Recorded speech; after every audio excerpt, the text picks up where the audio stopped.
नमस्कार, पूर्वांचल धारा में आपका स्वागत है। भदोही से आफ्ताब अंसारी की देखिए रिपोर्ट। स्टॉल की कीमत कराएंगे आधी, आयकर के नए कानून से दिलाएंगे निजात, संजय गुप्ता। सीईपीसी चुनाव में संजय गुप्ता गुट ने निर्यातकों के समक्ष रखी अपनी बात। निर्यातकों की समस्याओं को दूर करने के साथ ही मूलभूत समस्याओं पर हुई चर्चा।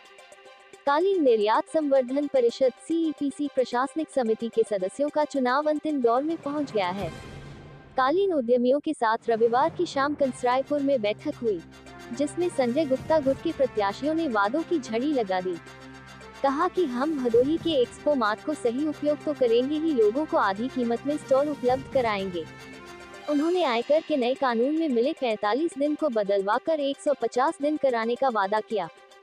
संजय गुप्ता गुट की बैठक में जिले समेत कश्मीर और शेष भारत के निर्यातकों ने हिस्सा लिया, जिसमें निर्यातकों ने स्पष्ट कहा कि अगर आपकी कसौटी पर खरा नहीं उतरे तो दोबारा आपके बीच नहीं आया जाएगा।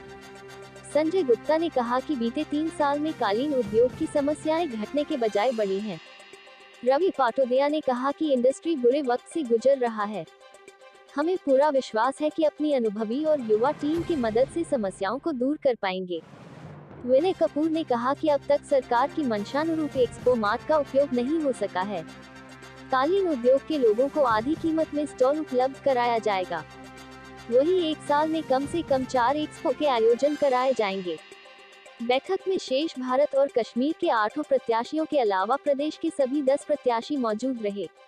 परिचर्चा में हाजी शौकत अली अंसारी, ओपी गर्ग, केआर वाटल, भरत लाल मौर्य, पंकज बरनवाल, जाबिर बाबू अंसारी, नुमान अहमद, उमेश शुक्ला, गुलाम नबी भट्ट, अब्दुल सत्तार, राशिद अंसारी, जावेद अहमद, दीपक खन्ना आदि ने भी अपने विचार रखे। वहीं निर्यातक हाजी अब्दुल रब अंसारी, शिवसागर तिवारी, आलोक बरनवाल, हाजी अनीस अंसारी, हाजी अशफाक अंसारी, मोहसिन अंसारी, शाहिद अंसारी आदि काफी संख्या में निर्यातकों ने भाग लिया। जो पहले सुविधाएं हमको सरकार से मिलती थी वो बहुत हमारे व्यापार को बढ़ाने में बहुत ही सहायक होती थी।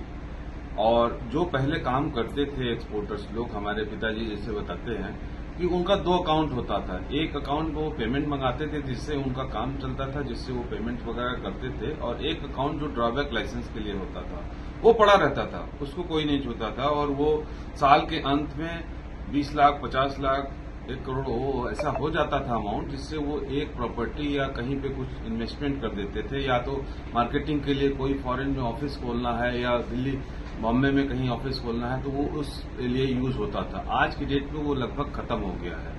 इसलिए हम लोग चाहते हैं कि ये सुविधा दोबारा से शुरू हो। और ये कुछ लोग कहते हैं कि नहीं हो सकती है, सरकार ऐसा नहीं करेगी, सरकार नहीं देगी।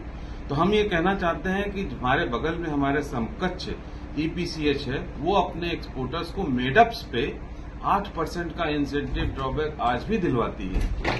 तो क्या वो हमें नहीं मिल सकता है? हम तो अपना कारपेट हाथ से बनाते हैं, लूम पे बनाते हैं, 7-8 महीने में वो तैयार होता है।